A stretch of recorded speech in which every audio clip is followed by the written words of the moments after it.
Tanggal 30 September kerap diperingati sebagai hari di mana pemberontakan Partai Komunis Indonesia (PKI) digagalkan.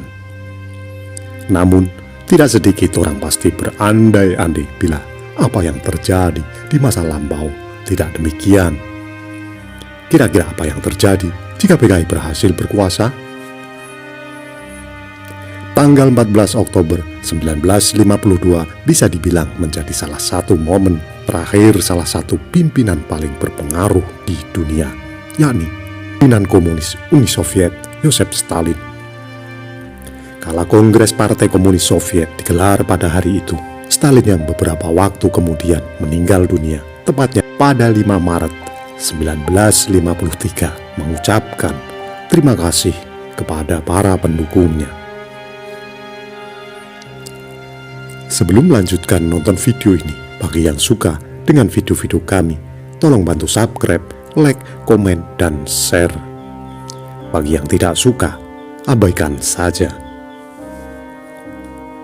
Meski Stalin menjadi salah satu sosok yang paling dihormati dalam gerakan Marxis-Leninis, bukan rahasia umum lagi apabila pimpinan Uni Soviet tersebut menjadi sosok yang paling dikenal karena kekejamannya. Kurang lebih diperkirakan ada 23 juta orang yang tewas di bawah kekuasaannya. Dari sini tidak salah lagi apabila Stalin kerap dianggap sebagai sosok yang memiliki pengaruh dan kekuasaan power yang sangat kuat. Pimpinan Uni Soviet adalah gambaran paling kuat dari citra kekuasaan komunisme pada sebuah negara. Mungkin signifikansi Stalin ini pun membuat sejumlah orang bertanya-tanya. Coba bayangkan bila ada sosok simbol kekuasaan komunisme di Indonesia bak Stalin di Uni Soviet. Bila itu benar terjadi, bukan tidak mungkin semua hal yang kita pelajari akan sejarah negara ini akan berubah total. Ulasan ini menarik untuk ditelusuri, mengingat tragedi di tahun 1965 yang disebut-sebut melibatkan Partai Komunis Indonesia (PKI). Punya beberapa jalur kekuasaan yang bisa berdampak secara berbeda.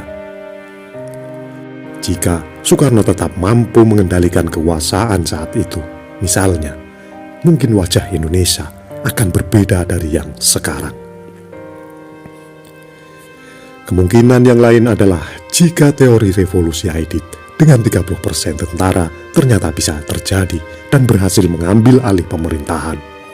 Hal yang berbeda juga bisa terjadi. Jika demikian, akan seperti apa Indonesia kalau PKI ternyata berhasil memenangkan perebutan kekuasaan? Mungkinkah Indonesia akan berujung menjadi seperti Uni Soviet era Stalin atau model negara komunis yang lainnya? Sebelum membahas nasib Indonesia kalau PKI berhasil menjadi partai penguasa, mungkin kita perlu sedikit membahas karakteristik perjuangan PKI. Semua pasti sudah tahu bahwa komunisme berangkat dari pemikiran Karl Marx terkait perjuangan kelas dalam masyarakat yang menjadi dasar dari sejarah peradaban manusia. Ada banyak penulis dan akademis yang mencoba membagi periodisasi pada PKI. Namun, secara garis besar arah perjuangannya, setidaknya ada 3 periode besar yang terjadi pada PKI. Periode pertama adalah periode waktu yang berujung pada pemberontakan di tahun 1926. Periode kedua adalah periode waktu yang berujung pada pemberontakan di tahun 1948. Dan periode yang ketiga yang berujung pada peristiwa 1965. Di ketiga periode ini, PKI memiliki arah perjuangan yang masing-masing dengan karakter yang cukup berbeda. Periode sebelumnya 1926 adalah era ketika PKI sebelumnya bertumbuh di Industri Sosial Demokratis Vereniging ISDV yang digagas oleh Henk Senneveld. Organisasi ini didirikan untuk mencari dukungan dari masyarakat pribumi. Di era ini, sosok-sosok seperti Samaun, Tan Malaka, dan Darsono adalah beberapa tokoh yang tertarik pada gagasan komunisme ini. ISDV kemudian juga membangun basis yang kuat dengan menginfiltrasikan Sarekat Islam (SI) yang kemudian berujung pada perpecahan dalam organisasi tersebut. ISDV kemudian berubah menjadi Perserikatan Komunis Hindia (PKH), menjadi partai komunis pertama di Asia yang menjadi anggota komunis internasional Komintern. Baru kemudian di tahun 1924, PKH yang mulai berkonsentrasi pada serikat pekerja memutuskan untuk meningkatkan disiplin dan menuntut pembentukan Republik Indonesia Soviet serta berganti nama menjadi Partai Komunis Indonesia.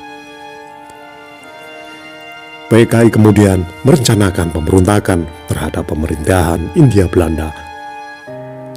Berangkat dari gagasan bahwa menghancurkan kolonialisme adalah kunci awal untuk menuju ke masyarakat anti kelas. Sekalipun pemberontakan tersebut berujung gagal. Secara umum, PKI di awal-awal ini bisa dibilang jadi salah satu entitas partai komunis dari negara jajahan yang paling dekat dengan Komintern.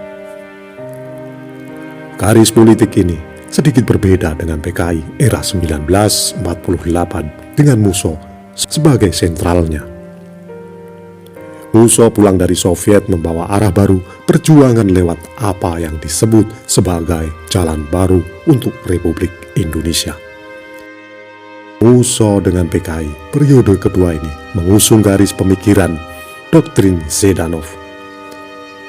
Diambil dari nama Andrei Zhdanov yang kala itu menjabat sebagai sentral komite Partai Komunis Soviet. Rezim Zhdanov ini juga menjadi pembeda dari rezim Dimitrov, dari nama Georgi Dimitrov yang menjadi sekjen Komintern di tahun 1935 sampai 1943. Intisari dari pemikiran Zhdanov ini membagi dunia menjadi dua kelompok, yakni imperialis di bawah Amerika Serikat dan demokratis di bawah Uni Soviet. Itulah tadi ulasan singkat kami bagian pertama. Tunggu nantikan bagian yang kedua. Terima kasih yang sudah menonton sampai selesai.